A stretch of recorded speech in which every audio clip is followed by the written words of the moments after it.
Hallo liebe Wanderer.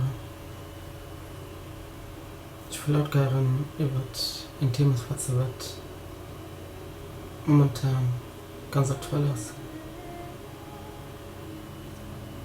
Wo ich über das Thema nur gedacht habe, wo ich aber noch nicht gefunden habe, was geschieht ist. Gestern war ja da Paris. Dass dadurch einfach viele Menschen leiden. Und ich will dir einfach mitgeben, dass wenn du Angst hast, dass es wichtig ist, mit der Panik auszubrechen, mir bei dir zu bleiben.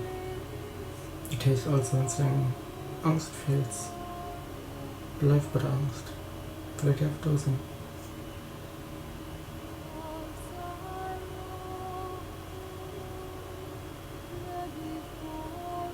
Das bedeutet nicht, dass ich ignoriere, was geschieht ist.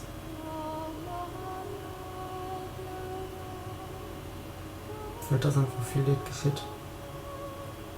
Aber wenn du Mitgefühl für die Menschen empfängst, darfst du das. Da fühl das einfach.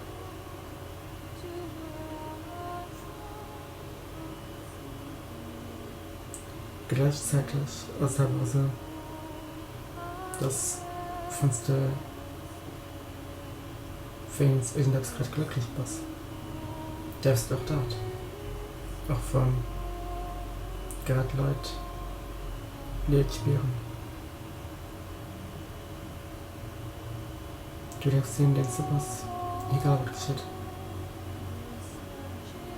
Ich wollte einfach mitteilen, dass es einfach wichtig ist, ganz hart zu sein. Und mit der Panik auszubrechen. Und wie gesagt, das bedeutet nicht, dass ich ignoriere, was geschieht ist.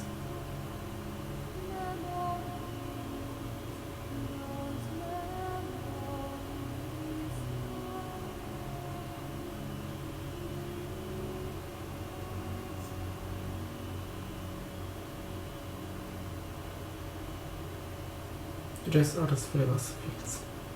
Egal wer das ist.